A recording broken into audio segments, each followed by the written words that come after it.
We have some major news coming out of the car market and we have to talk about it. Now, unlike most of my videos, this video will be about two completely different and unrelated topics. If you want to navigate throughout the video, I will have chapters down in the description below. But first, let's talk about Ford and their Q4 earnings report, which was just released late last week. Last week, Ford reported their earnings, and while they did beat analyst expectations, with earnings per share at 39 cents per share instead of the expected 33 cents per share, and automotive revenue at $44.9 billion instead of the expected $43 billion.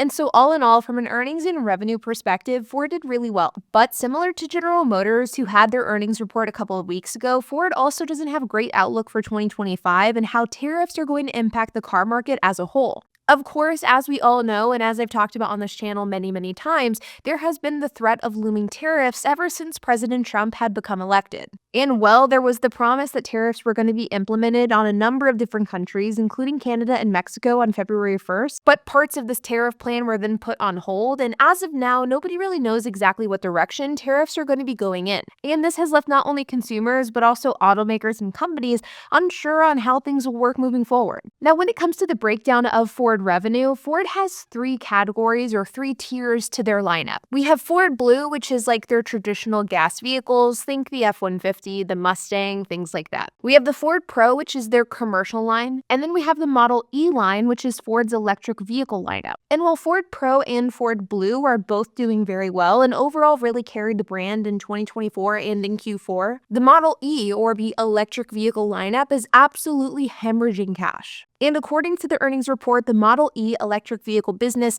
lost $5.08 billion in 2024, including $1.39 billion during the fourth quarter alone. Electric vehicles have been a plaguing issue for Ford. They've been losing a ton of money off of every EV that they've sold for a very long time now. And so this is definitely not good news, and Ford really needs to turn this around sooner than later. But electric vehicles isn't the only problem that Ford had last year. Another major problem that Ford has had and had throughout 2024 is recalls and warranty issues. Ford topped the list of automakers with the most recalls, and Ford was also fined $165 million due to recall response, which was the second largest civil penalty the company has ever had. Both of these problems, warranty and recalls and electric vehicles, are major problems for the automaker, and it is causing them to lose billions of dollars. And during the Q4 earnings report, this was obviously a topic that the company did talk about, and they said that they are making strides to improve this in 2025, which would come down to increasing their margin on electric vehicles, which in large part has to do with decreasing the cost of producing them, and of course increasing the quality of their cars, which would then reduce the cost for warranty and recalls. But as I've discussed in a video in the past, recalls and warranty issues is a really tricky topic to address, because recalls and warranty problems that are addressed today in 2025, they're not really realized until about 3 years later. So you're not going to see the higher quality of car be reflected in these recall and warranty issues until maybe 2027 or 2028. And so while we may see improvements with Ford's overall quality in 2025, I do believe that we'll still see some of the repercussions of lower vehicle quality throughout the pandemic, and this will be an issue that will continue to plague Ford for at least a couple more years. At least that's my guess. Next is Toyota. Early last week, Toyota reported their Q3 earnings, and unlike some other automakers, Toyota actually reported a decline in operating income of nearly 28%, which is their second consecutive quarterly decline in just 2 years. For this reported period, Toyota's operating income was $24.2 billion, which was a decline of $3.7 billion. And to make matters worse, Toyota's operating income in North America declined a whopping 63%. And while Toyota cited things like investments in new growth areas, R&D expenses, labor costs, marketing activities, and production halts in Japan for their drop in profits, I personally can't help but wonder that maybe their price tag has something to do with it as well. Because according to Toyota themselves, vehicle sales in North America have declined by 118,000 units. Vehicle sales in Japan declined by 176,000 units, and in Europe it declined by 18,000 units. While in Asia, the increase was only 2,000 units, and in miscellaneous regions, it was only an increase of 14,000 units. And the growth in these two markets aren't nearly enough to carry the decline throughout the other areas of the world. And at a time where the cost of Toyotas are rising and are getting astronomical, like the Toyota 4Runner, which starts at nearly 41 grand, the Land Cruiser, which starts at nearly 58 grand, or the Tacoma, which starts at 32 grand, Toyotas are getting very expensive. And many consumers are simply getting priced out of this vehicle make. And so I can't help but wonder if price has something to do with the sales decline. But regardless, Toyota's most recent reporting period wasn't great. The next thing that I want to talk about is the story that we've been following for the last couple of months. And that is the Nissan-Honda merger, and it looks as though the lifeline that Nissan has been given by Honda, well, it looks like it could be dead. Now, for those of you who don't know, Nissan had a tough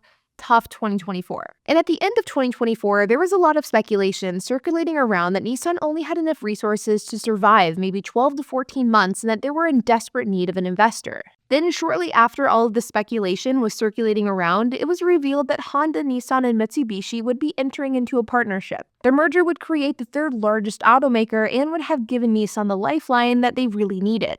But once this merger was announced, there was almost immediate speculation amongst enthusiasts in the automotive industry of what this merger could mean for Honda. Because sure, it would absolutely be a benefit to Nissan. It would give Nissan the extra resources that they desperately needed to survive, but at what cost? And there were some very real concerns that Nissan would drag down Honda rather than Honda uplifting Nissan. And this was almost immediately talked about once the merger was announced. In fact, I made a video about this merger back in December, and my comments were absolutely flooded with concerns exactly like this. Because, I mean, let's be real, Honda isn't exactly crushing it. Sure, they aren't doing poorly, but net income was down 60% in Q3, net profit was down 63%, and operating income was down nearly 15%. And so the concern of Honda not exactly having the bandwidth to hold up a dog like Nissan, well, I think they're pretty valid. But it looks as though as of this past week, this Honda-Nissan merger could be dead before it even began.